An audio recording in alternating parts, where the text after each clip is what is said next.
श्री स्वामी समर्थ. आम्ही काल ना बर्डीच्या महादेवाला जाणार होतो. तर मी पटकन आवरून बसली आणि ह्यांना यायला ना खूप वेळ लागला. कुठं जायचं म्हटलं की ह्यांना पण गिऱ्हाईक राहतं. त्यामुळे उशीरच होतो आणि मुलं वाट बघत बसली आणि हर्षू म्हणला, "नको मला, तुम्हीच जा, उशीर झालाय आता."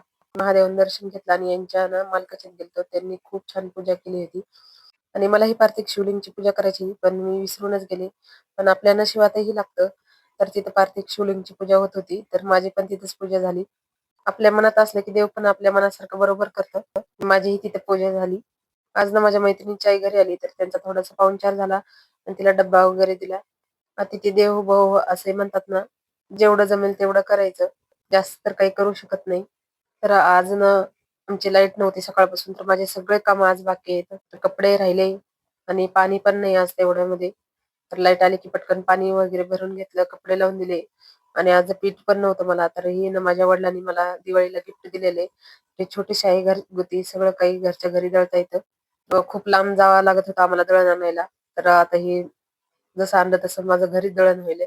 आई-वडिलांचं गिफ्ट शेवटी चांगलंच असतं. काही ना काहीतरी उपयोगी येतच आपल्याला.